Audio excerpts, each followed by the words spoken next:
नमस्ते बच्चों। Last class में हमने बिजनेस स्टडीज़ में ग्लोबलाइजेशन, प्राइवेटाइजेशन और लिबरलाइजेशन के बारे में बात की थी, उदारीकरण, निजीकरण और वैश्वीकरण। आज इस वीडियो में हम विमुद्रीकरण, एक नया टॉपिक है हमारा, डीमोनेटाइजेशन, इसके बारे में बात करेंगे। विमुद्रीकरण के बाद में हमारा बस एक टॉपिक और रह जाएगा बिजनेस एनवायरनमेंट वाले चैप्टर में कि जो भी चेंजेस आ रहे हैं सरकार द्वारा, जो भी बदलाव लेकर आए जा रहे हैं, उदारीकरण, निजीकरण, वैश्वीकरण या विमुद्रीकरण या 1991 की पॉलिसीज़, इनका कंपनियों के ऊपर, व्यवसायिक संगठनों के ऊपर क्या प्रभाव पड़ रहा है, ये हमारा एक टॉपिक है जो रह जाएगा। तो आज हम बात करते हैं डीमोनेटाइजेशन, विमुद्रीकरण। पता नहीं आप में से कितने लोगों को याद है जब 8 नवंबर 2016 को रात 8 बजे प्रधानमंत्री जी ने 500 और 1000 रुपये के नोट को चलन से बंद कर दिया था। उन्होंने डिसाइड किया था कि 500 और 1000 रुपये के नोट उसके बाद में चलन में नहीं रहेंगे।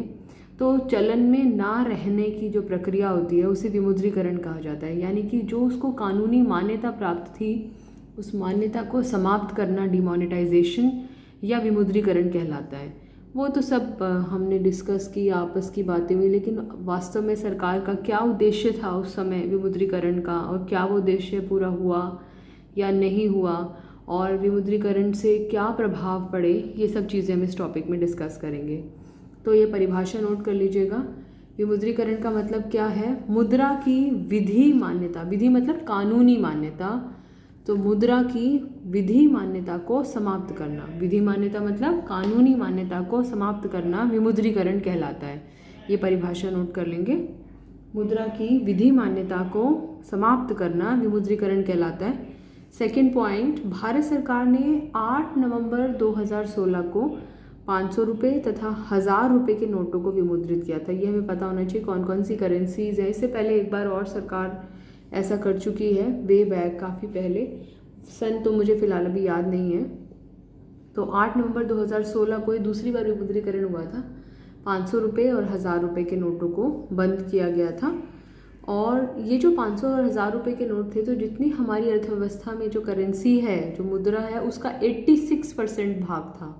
तो एक तरीके से 14% भाग ऐसा था जिसका इस्तेमाल किया जा सकता था। बाकी 86% जो करेंसी थी वो समाप्त हो गई थी उस दिन। तो इसी वजह से काफ़ी कैश क्रंच आया था इकॉनमी में। अच्छा, अब हमें ये पता होना चाहिए कि इस विमुद्रीकरण का उद्देश्य क्या था। आखिर सरकार ने इतना बड़ा कदम क्यों उठाया, उससे सरकार को क्या फ़ायदा हुआ। तो मुख्य रूप से 3 उद्देश्य हैं जिनकी पूर्ति के लिए विमुद्रीकरण का प्रयोग किया गया था। पहला उद्देश्य था भ्रष्टाचार को रोकना। वो उनको ऐसा लगता था कि शायद विमुद्रीकरण अगर कर दिया जाएगा तो जो लोगों ने पैसा दबाया हुआ है, जो लोग कैश में रिश्वत लेते हैं, शायद वो प्रक्रिया थोड़ी कम हो पाएगी। दूसरा, आतंकी गतिविधियों में प्रयुक्त होने वाले उच्च मूल्य वर्ग के नकली नोटों को रोकना। उच्च मूल्य वर्ग का मतलब सबसे बड़ी करेंसी है 1000 रुपये और 500 रुपये का नोट। तो इस मूल्य वर्ग के में लेन देन होता है, आतंकी गतिविधियों में बड़ी बड़ी धनराशियों में लेन देन होता है, क्योंकि अगर उन्हें करोड़ों रुपए में कैश लेना है तो वो 100 या 200 या 500 रुपये की बजाय 1000 रुपये के करेंसी इसका इस्तेमाल करना ज़्यादा पसंद करेंगे। और तीसरा, काले धन के संचय को रोकना, यानी कि जो लोग, काला धन क्या होता है? ऐसा पैसा जिसके ऊपर टैक्स नहीं दिया गया है। तो अगर वो पैसा कैश की फॉर्म में रखा जाए, किसी बैंक खाते में ना जमा कराया जाए, तो उसका पता लगाना मुश्किल है, तो उसको काला धन कहते हैं। तो काले धन के संचय को रोकने के लिए विमुद्रीकरण का सहारा लिया गया था। तो विमुद्रीकरण 3 मुख्य उद्देश्यों की पूर्ति के लिए था। पहला, भ्रष्टाचार को रोकना। दूसरा, आतंकी गतिविधियों में प्रयोग होने वाले उच्च मूल्य वर्ग के नोटों को रोकना, और कभी कभी इसमें नकली नोटों का भी प्रयोग होता है। और तीसरा, काले धन के संचय, संचय मतलब एक जगह इकट्ठा होना, उसको रोकना। ओके, अब हम बात करेंगे विमुद्रीकरण के प्रभावों की, यानी कि विमुद्रीकरण का कहाँ कहाँ पर असर पड़ा। पहला प्रभाव, मुद्रा या ब्याज दर पर प्रभाव। मुद्रा पर प्रभाव या ब्याज दर पर प्रभाव कैसे? जो बैंक्स हैं उनके जो ब्याज लेने देने की जो क्षमता है, उधार पर जो ब्याज दे रहे हैं, ले रहे हैं, उधार दे रहे हैं तो ब्याज ले रहे हैं, बैंक में जमा स्वीकार कर रहे हैं तो जो ब्याज दे रहे हैं, उस पर क्या फ़र्क पड़ेगा। ये डिमांड एंड सप्लाई वाली चेन है। लोगों ने बैंकों में काफ़ी सारा पैसा जमा कराया, बैंक में जमा में वृद्धि हुई, ब्याज की दर पर बुरा प्रभाव पड़ा, इसका नेगेटिव असर हुआ। रोकड़ लेन देन में काफ़ी कमी आई। रोकड़ लेन देन में कमी कैसे आई? क्योंकि लोगों के पास कैश था ही नहीं लेन देन के लिए उस समय। और वित्तीय बचतों में वृद्धि, जो फाइनेंशियल इन्वेस्टमेंट्स थी, लोगों ने बैंकों में इन्वेस्ट करना शुरू कर दिया, तो इन्वेस्टमेंट्स बढ़ गई, बैंक में जमा राशि बढ़ गई, लेकिन कैश की ट्रांजैक्शंस कम हो गई। ओके, सेकंड, दूसरा प्रभाव क्या पड़ा? निजी संपत्ति में कमी आई। निजी संपत्ति में कमी क्यों आई? क्योंकि पहले क्या किया करते थे लोग, अगर 50 लाख रुपए की कोई बिल्डिंग या कोई ज़मीन खरीदी है तो 20 लाख रुपए तो वो ऑफिशियली दिया करते थे और बाकी 30 लाख रुपए कैश में पकड़ा दिए, जिससे कि वो कहीं पर रिकॉर्ड ना हो। तो ऐसा अब लोग नहीं कर पा रहे थे, क्योंकि कैश तो उनके पास है ही नहीं लेने देने के लिए, और अलाउड भी नहीं था एक निश्चित राशि से ऊपर कैश, और नोट भी नहीं थे, करेंसी भी नहीं थी। तो विमुद्रित नोट भी चले गए थे और रोकड़ लेन देन भी नहीं कर पा रहे थे, इसलिए ना तो कोई संपत्ति खरीदी जा रही थी, ना ही कोई संपत्ति बेची जा रही थी।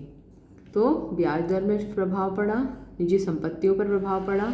तीसरा, अब क्योंकि ना तो कोई खरीद रहा है ना कोई बेच रहा है, तो इस वजह से जो भूमि, भवन, ज़मीन थी, मकान थे, बिल्डिंग्स थी, इनके जो मूल्य थे वो गिर गए। क्यों गिर गए? क्योंकि इनका कोई भी खरीदार नहीं था। वीडियो को पॉज करके ये सारी चीज़ें लिखते रहिएगा।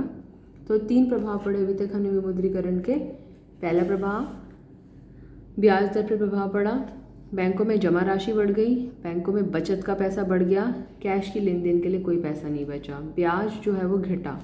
दूसरा, निजी संपत्तियों में कमी आई, क्योंकि ना तो कोई खरीदार था ना कोई बेचने वाला था। बेचने वाले तो बहुत थे लेकिन खरीदार नहीं था एक्चुअली। क्यों नहीं था? क्योंकि जो खरीदार है उसको पैसे की आवश्यकता है, ना तो उसके पास कैश था, और जो करेंसी उसके पास थी उसमें लेन देन नहीं किया जा सकता था। तीसरा, भूमि और भवन के मूल्यों में कमी आ गई। भूमि और भवन के मूल्य में कमी क्यों आई? क्योंकि कोई खरीदार नहीं था। कोई खरीदार क्यों नहीं था? क्योंकि कैश लेन देन नहीं हो रहा था और ये वाली करेंसी चल नहीं रही थी। तो 3 प्रभाव अभी हमने पढ़े हैं, बाकी प्रभाव अभी अगली वीडियो में देखते हैं।